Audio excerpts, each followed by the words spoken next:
गुरुदेव कालीचरण ब्रह्मनि जायगाखौ international religion tourist place खालामनो थाखाय गुरुदेव कालीचरण ब्रह्म ट्रास्टआ खावलायनाय बायदि बिटिआर सरकारा आखायाव लाबाय।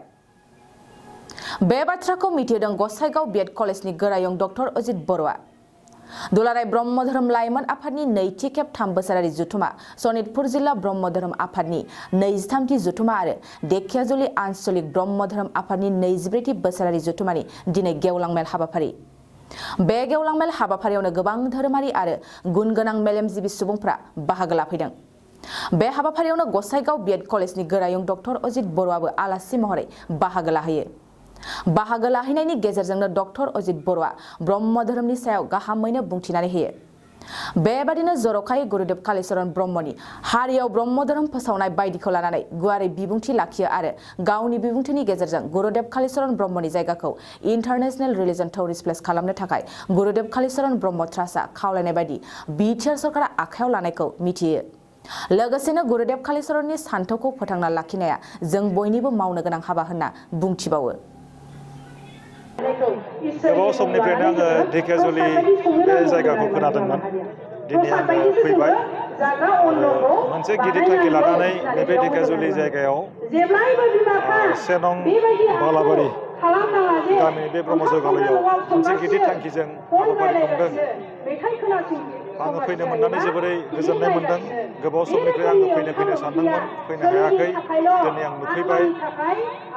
दुलाराय ब्रह्म धोरोम लाइमोन आफादखौ 2000 मायथाइयाव जोनोम होनाय जादोंमोन आरो बै समनिफ्राय दिनै 20-22 बोसोरनि बारा जाबाय। बै समाव बे लाइमोन आफादा मोनसे फिसा महरल'मोन। दिनै जों नुनो मोनबाय दुलाराय ब्रह्म धोरोम लाइमोन आफादा गावनो मोनसे 3 बोसोरारि नैथि बियो बे हाबाफारिखौ खुंनो हादों। बेयो जोबोरै देरगाथाव। थारमाने लाइमोन आफादा बै समाव उन्दैमोन, दिनै बैसो जाबाय। आरो मोनसे देरगाथाव बाथ्रा आङो नोजोर होबोबाय थादों।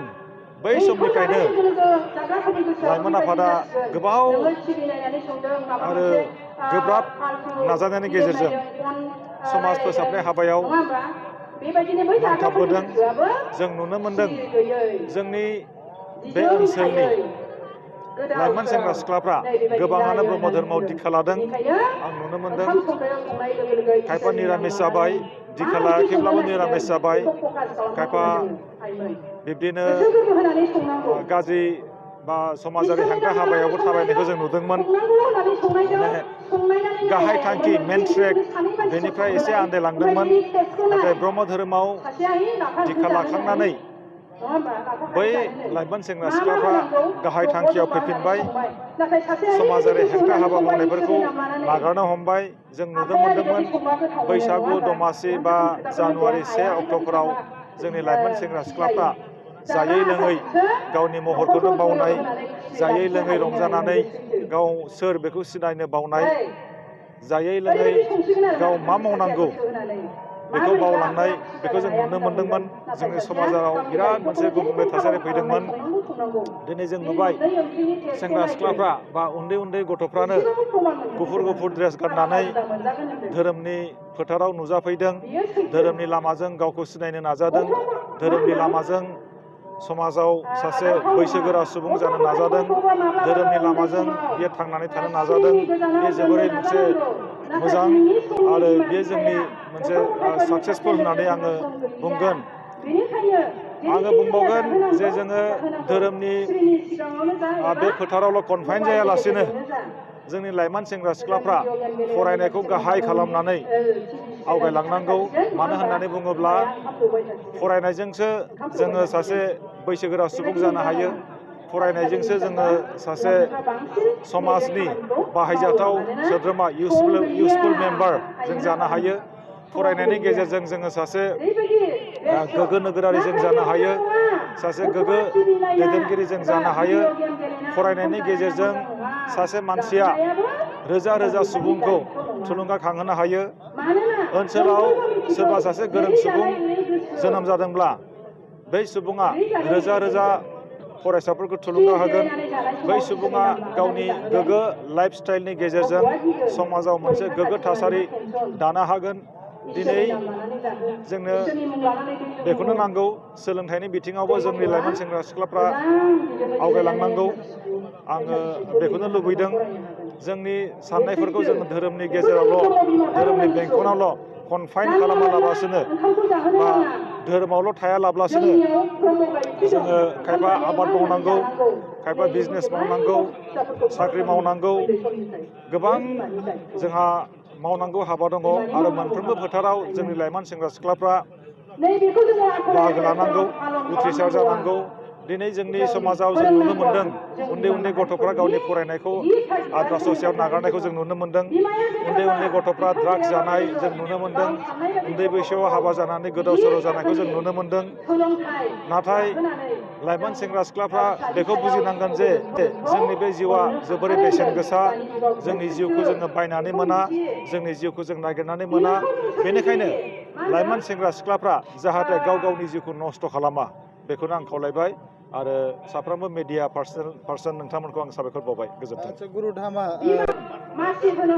गुरुदेब कालिचरन ब्रह्म ट्रास्टनिफ्राय जोङो डिमान्ड होदों बिटिआर सोरखारनि खाथियाव गुरुधामखौ मोनसे इन्टारनेसनेल रिलिजियास टुरिस्ट स्पट खालामनांगौ होननानै आरो जोंनि मिथिनायाव जे दानि जे बिटिआर सोरखार प्रमद बर'नि दैदेननायाव बिथाङा इनिसियेटिभ लाबाय जों मिथिनो मोननायाव बिथाङा फाउन्डेसनबो खालामबाय जोंनि आसामनि मानगोनां गभर्नर प्रफेसर जगदीश मुखी बिथांनि आखाइजों फाउन्डेसनखौ इन'ग्रेसन खालामबाय दा जोङो मिजिंथिदों उननि समाव बे गुरुधामा मोनसे इन्टारनेसनेल रिलिजियास स्पट जागोन होननानै जोङो मिजिंथिदों आरो बेनि गेजेरजों रोजा रोजा सुबुङा थुलुंगाखांगोन बेनि गेजेरजों गुरुदेब कालिचरन ब्रह्मनि जि फिल'सफि बियो थांनानै थागोन आरो गुवार जायगा आवग्रिनानै लानो हागोन जोङो बुंनांगोन गुरुदेब कालिचरन ब्रह्मआ सासे धोरोमगुरुल' नङा गुरुदेब कालिचरन ब्रह्मआ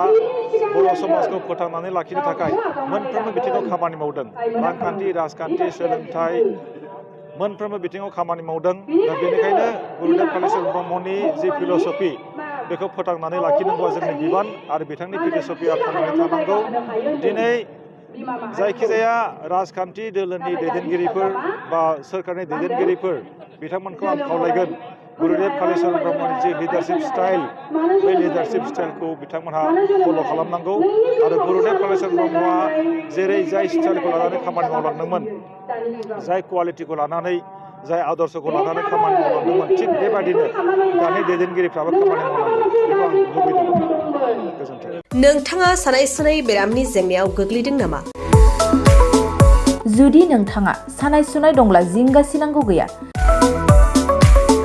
चिरां जिल्लानि बेंटल गेट साफागुरियाव दायो एसआइ निउर'थेरापि सेन्टार दंसै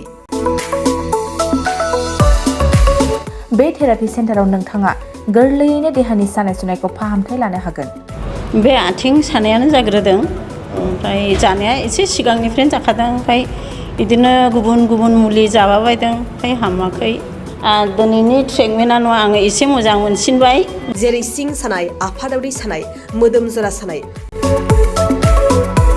आइजोफोरनि जेंना खर' सानाय बायदि बेरामखौ फाहामनाय जायो लोगोसेयैनो बे सेन्टाराव थानानै फाहामथाय लानो हानायनिबो सुबिदा खालामदों